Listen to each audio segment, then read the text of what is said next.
Ce podcast vous est présenté par Dr Pickles. Rougeur, irritation ou fuite nocturne, nos couches 8 épaisseurs garantiront sérénité de vos nouveau-nés au vieux Jean-Claude incontinent et Stop. Allez, on souffle. Ça commence mal. Désolé pour cette interruption. J'en profite avant le début du podcast pour vous rappeler que vous pouvez vous abonner sur YouTube ou sur Spotify et laisser un petit commentaire. C'est ma récompense. J'espère que ça va vous plaire. Allez, bon épisode.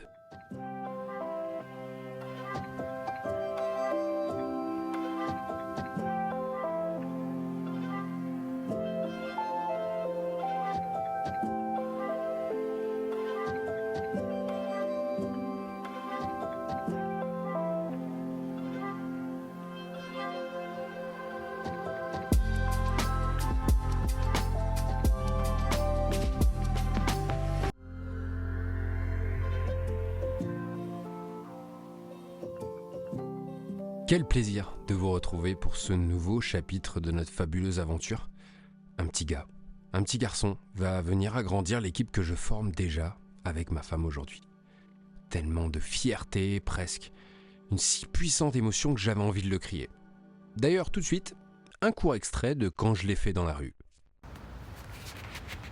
Yes! Tu vas fermer ta gueule, ouais.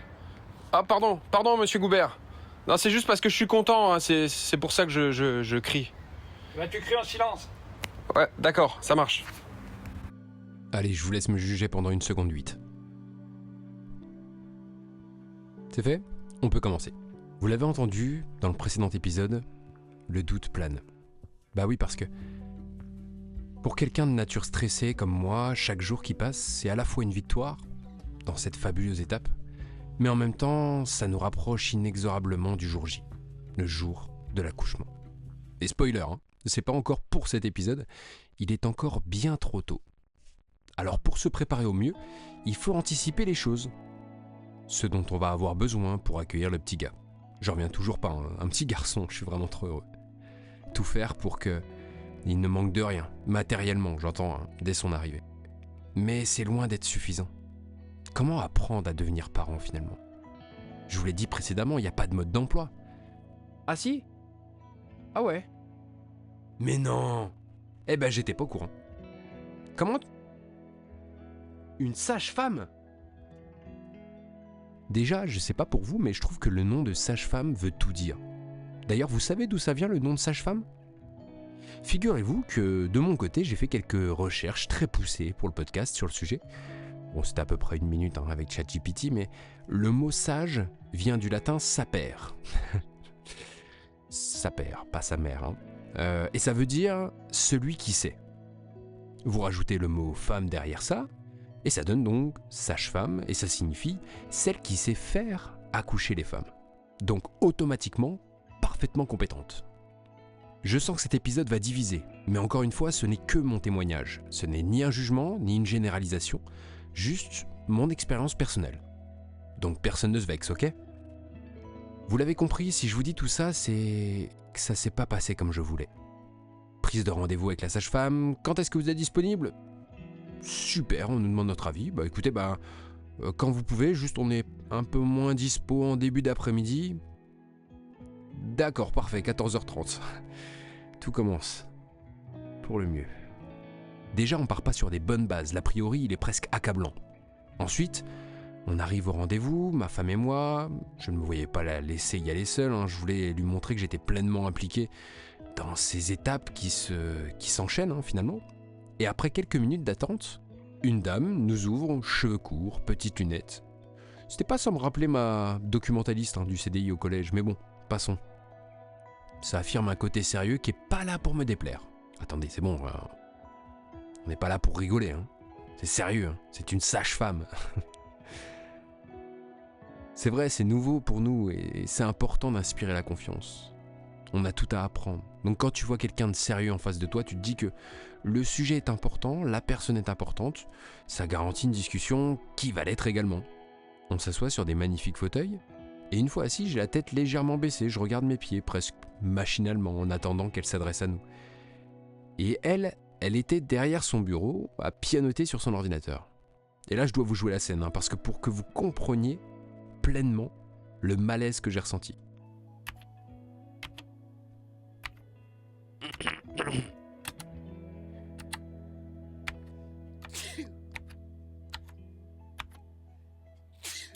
Limite là, j'écarquille un peu les yeux. Je me dis, si je me concentre vraiment, ça va peut-être la débloquer. Mais non, on la regarde fixement et il ne se passe rien. Elle est sur son ordinateur et nous, on est transparents. Mettez-vous à ma place, le capital confiance, il a pris un sacré coup, en l'espace de 2 minutes. Un peu après, elle lève la tête et elle regarde ma femme et elle commence à parler.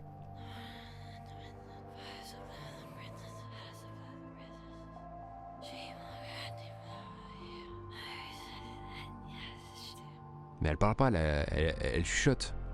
J'ai l'impression que si je pense, je vais penser plus fort que ce qu'elle parle. C'est catastrophique. Et madame, oh, il n'y a aucun bruit dans la pièce et malgré tout, j'entends rien. On dirait vraiment que j'existe pas. Je suis si transparent. Je comprends, voilà, c'est ma femme, la star. Hein. Ça se voit, c'est elle qui porte l'enfant, là-dessus, aucun débat. Mais elle n'est pas venue avec une plante, c'est moi, c'est son compagnon. Son conjoint. Va s'en suivre 1 heure où j'apprends à lire sur les lèvres.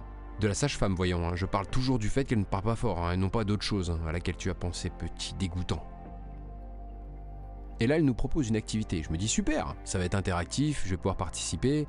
L'aptonomie. Très bien. Définition de l'aptonomie ? Non, pas le temps. Si, je peux vous le faire. C'est un toucher affectif qui a pour but d'établir un lien avec l'utérus et par conséquent le futur bébé. Sur le papier, je trouve ça plutôt intéressant. Vraiment. Alors je place la main sur le ventre de madame, et là elle me retire la main violemment, et je la regarde en pensant, il t'arrive quoi toi là ? Du coup je lui dis, pardonnez-moi, j'ai fait quelque chose de mal peut-être. Oui tout à fait monsieur. Avant de toucher le ventre de votre femme, et donc de votre futur bébé, vous devez lui demander l'autorisation. J'étais stupéfait, abasourdi, cisaillé, désenchanté. J'ai plus d'autres mots. J'avais pris 2 places pour Star Wars et mon cerveau avait implosé en plein cosmos. Chérie, je peux mettre ma main sur ton ventre ? Elle sourit et elle me dit oui en ricanant, parce qu'elle me connaît et elle voyait bien que ça m'agaçait et que rien n'était naturel. Je rapproche ma main et là, tel un arrosage automatique, j'entends... Et l'enfant ? Vous ne lui demandez pas son consentement ? Premier degré, je pense que sur le moment, j'avais les yeux injectés de sang, la bouche ouverte et sèche et des gargouillis dans les intestins. Du coup, là, je pense que tu commences vraiment à me casser les... Donc je lui dis, bien sûr, alors, mon futur petit à moi, est-ce que je peux te faire un câlin ? Ça a clairement été le point de rupture, et autant vous dire que je n'y suis pas retourné. Souvent en tout cas, parce que j'étais pas disponible. Rappelez-vous, on donnait nos dispos et elle tapait complètement à l'inverse, donc j'avais pas trop le choix. Et d'autres fois, très clairement, j'y suis pas retourné par manque d'envie. Enfin, en y repensant, si, j'y suis retourné une fois. Mais on y reviendra un petit peu plus tard si vous le voulez bien. Dans l'épisode précédent, on a pas mal été coupé par les envies de ma femme qui devenaient très ciblées. 2 points, ouvrez les guillemets, le raisin. Oui, le raisin. À toute heure. La nuit, 2h du matin, t'entends quelqu'un croquer un truc près de ton oreille. C'est ma femme qui mange du raisin. Alors au début, c'est trop mignon. Tu lui apportes quelques grains dans une serviette. Puis tu lui poses une grappe dans une assiette à dessert. Et nous, en ce qui nous concerne, ça finissait en tupperware en plastique de raisin complet sur la table de nuit. C'était incontrôlable. Alors je me suis renseigné, et c'est loin d'être la lubie la plus répandue. Je sais que vous voulez des exemples. Vous êtes sûr ? Allez, c'est parti. En voilà. Les cornichons. Ça revient très souvent. Et là, accrochez-vous. La choucroute froide et le taboulé dans du jambon de dinde enroulé. Avec du recul, je me dis que je suis pas si mal avec les raisins finalement. Je vanne, mais j'ai toujours trouvé ça mignon. presque aussi mignon que la chambre que l'on commence à décorer chaque jour un peu plus, par un grain de poussière. Tout est accordé. Il nous manque encore plein de choses, mais ça prend forme. Ça rend les choses plus concrètes. Le cosy est déjà dans la voiture, etc., etc. Et puis vient le moment des photos de grossesse. Ah oui, les photos de grossesse. Et ça, c'est un passage qui est plutôt agréable. On se prend vite au jeu. On se sent photographe. On a envie de faire ressentir toute l'émotion qu'on ressent quand on la regarde, quand on regarde ce ventre. Mais attention, on sombre pas dans le cliché, s'il vous plaît. Là, je donne encore une fois mon avis, c'est mon témoignage, c'est pas un jugement. Pas loin. Les mains en forme de cœur sur le ventre de la maman, là, le papa à genoux qui embrasse le ventre enceint de la future maman. Je préfère m'arrêter parce que je vais vraiment basculer dans le jugement. Du coup, chaque mois, on fait cette photo et on surprend à observer les changements. De mois en mois, de photo en photo. Et ça provoque chez moi un mélange de fierté et d'impatience. Ça avance. Il grandit. Et même si on se rapproche chaque jour de sa naissance, on a encore pas mal de temps devant nous. Les 5 mois passent. On a franchi la moitié. Les échographies apportent des éléments qui font du bien. Il grandit normalement. Un peu maigrichon, mais au-dessus de la courbe de taille. C'est tout moi, tiens. Déjà. Il suit déjà les traces de son père. Ma femme change. Elle d'ordinaire si dynamique. Elle est beaucoup plus fatiguée. Elle dort beaucoup. Surtout depuis les 6 mois. Et c'est normal. Jamais aucun homme, aussi proche soit-il de sa femme, ne peut imaginer ce qu'elle ressent et vive pendant une grossesse.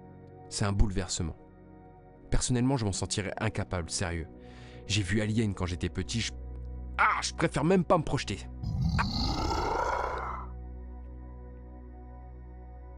Vous l'avez compris, je suis aux petits soins pour elle. Je fais de mon mieux en tout cas, je fais des efforts, des concessions.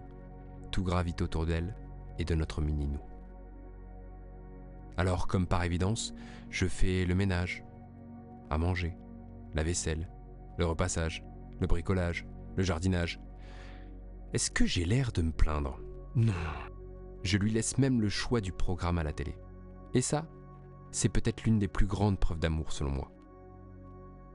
Alors direction les maternelles sur France 4. Ça commence aujourd'hui. Et bien d'autres. Pour résumer ce type d'émission, c'est un petit peu comme ce que vous êtes en train d'écouter. Mais avec des scientifiques et des discours bien nets. Par exemple, moi, je suis plus libre. J'ai pas de compétences scientifiques et j'ai une maigre expérience, un micro, des pensées. Mais j'ai une liberté éditoriale totale. Si j'ai envie de dire que pour moi, le problème avec les bébés, c'est... Je le dis. Même si je pense que je biperai le mot au montage, et je vous laisse me dire en commentaire comment vous auriez complété la phrase. Donc je disais, les émissions. Je dirais que dans mon cas, j'ai vraiment vécu 3 phases. La première, je fais autre chose sur mon portable pendant que ma femme est à fond dedans. La seconde, je suis toujours sur mon portable, mais j'écoute. Et je me surprends par moments à débattre d'éducation positive avec ma femme. Et enfin, la dernière phase. Je suis le premier devant la télé et je raconte à ma femme ce qu'elle a raté le temps d'aller chercher un petit peu de raisin. C'est fou de se dire que le temps de la parentalité vient bouleverser toute notre manière de penser. Ce que l'on aimait vs ce que l'on aime désormais. La hiérarchie de mes émotions, si solidement établie au fil des années, elle s'est vue remise en question en 9 mois. Mes centres d'intérêt, mes préoccupations, mes envies, tout s'est bousculé. Mais paradoxalement, c'est un des déséquilibres les plus agréables au monde. De sentir que ce que tu n'aimais pas avant prend une place obligatoire, mais qui en même temps te fait du bien, par son côté naturel. Alors rempli d'un certain élan de mentalité responsable, je me remets sur le chemin de la sage-femme. Allez, c'est parti pour le cirque.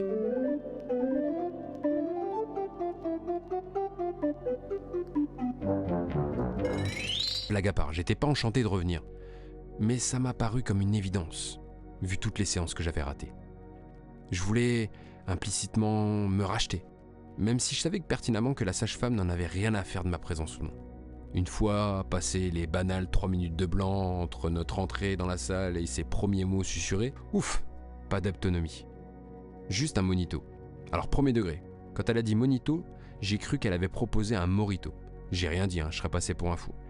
Mais elle parlait d'un monito, un monitoring. Le monitoring, c'est pour s'assurer que tout se déroule comme prévu, C'est la routine, hein. On a 7 mois et quelques, tout est ok, c'est tout ce qu'il y a de plus classique finalement. Une super fin de rendez-vous. Elle nous souhaite à 2 ou dans 3 semaines. Je lui réponds oui, c'est ça. Dans ma tête, c'est hors de question. Et on ressort de ce rendez-vous avec le cœur léger. Ma femme va bien, elle se sent en forme, il fait beau. On se sent un petit peu pousser des ailes et on se dit que cette belle journée pourrait se ponctuer par une terrasse en centre-ville, autour d'une discussion de futurs parents, qui va nous faire du bien, qui va nous ravir. Alors on soupire tous les deux, de plaisir. On est en voiture, fenêtre ouverte, avec la musique, et je m'en souviendrai toujours, Sunset Lovers, de Petit Biscuit, en musique de fond. On arrive en centre-ville, et on fait face à une magnifique église devant laquelle se trouve une rue pavée que l'on connaît bien. Et là, en une demi-seconde, elle se tord de douleur sur le siège. Elle gémit en me disant que ça lui fait trop mal au ventre. Je comprends pas ce qui se passe. De quoi parle-t-elle ? Elle me répond « les pavés ». Du coup, mon premier réflexe, c'est de lui répondre de manière peut-être un peu agacée « oh, arrête un peu, je vais pas vite du tout ». Et là, elle se relève et elle me fixe. Et j'ai tout de suite compris qu'elle ne plaisantait pas. Vous voyez, c'est ce genre de regard qui te fait comprendre « ferme-la, fais ce que je dis et pose aucune question ». J'ai tourné la tête pour regarder à nouveau la route, très lentement, encore une fois comme dans un film, au ralenti. J'ai posé les 2 mains sur le volant et j'ai roulé en direction de la maison. Changement de plan, changement d'ambiance. On passe la porte, elle ne me parle pas. Elle va se coucher. Son état physique et son esprit a vrillé en une rue. C'est là qu'on peut voir à quel point la santé d'une femme enceinte, c'est fragile. Et il faut la protéger, même si en tant que futur papa, on ne peut pas se mettre à sa place. Je vous le donne, ce conseil, d'expérience, chouchoutez-la. Ne faites pas l'erreur de trop lui en demander, compensez, grandissez, évoluez. C'est le moment parfait pour mûrir et prendre des responsabilités que vous ne preniez pas avant. Quelques heures passent, je suis devant la télé et ma femme est toujours au lit. Alors je me lève pour savoir si un petit peu de raisin adoucirait sa fin d'après-midi, mais je la vois pas dans le lit. Je commence à flipper. Et là, je prête un petit peu plus d'attention et je la retrouve sous la couette, en position de boule. C'est une boule, je suis pas docteur, mais cette position me suggère qu'elle a un peu mal. Et lui poser la question à ce moment-là, ça aurait été aussi débile qu'inefficace. Alors je lui ai juste demandé comment je pouvais l'aider. Sans même lever la tête, elle m'a demandé « relève-moi ». Et elle a appelé son gynécologue. Je suis resté à côté d'elle, une main sur sa cuisse. Personne ne répond. Bah oui, 19h30, normal, hein, il a fini sa journée. Du coup, elle appelle les urgences, qui nous renvoient vers le service maternité. Elle explique ses symptômes. Rien de bien inquiétant, selon les infirmières au téléphone, mais vu qu'elles sont loin d'être surbookées, elle propose à ma femme de venir juste pour se rassurer et faire quelques petits tests. En gros, elles lui font comprendre que c'est plus dans la tête qu'autre chose. La peur des pavés, une mini crise d'angoisse, quelque chose comme ça. Alors je prends la voiture et je l'emmène. Et ils lui font plein d'examens et s'aperçoivent que le bébé est un petit peu bas. Un petit peu bas. Oui, le bébé descend un peu. Alors ils décident de la garder et lui proposent même un petit traitement pour la détendre. Et bizarrement, très très bizarrement, moi qui suis de nature anxieuse, je pense que vous vous en êtes rendu compte au fur et à mesure des épisodes, j'étais étonnamment calme. Essentiellement dû au fait que les infirmières montraient un professionnalisme et une pédagogie que je trouvais remarquable. Tout simplement trop forte. On sait à quoi s'en tenir. Ma femme va se reposer, elle est bien entourée, elle est au bon endroit, tout va très bien. Je peux rentrer à la maison, je me couche seul dans notre lit, en me disant que tout va bien se passer. 6h du matin. Allô ? Oui. Oui, chérie, oui. Quoi ? Comment ça, c'est maintenant ? Non. Ah, attends, je comprends rien, chérie, je comprends rien. C'est pas possible, ça peut pas être maintenant. Non, ça peut pas être maintenant, ça fait 7 mois. C'était maintenant. Le moment où tout allait changer. Le début de la dernière étape.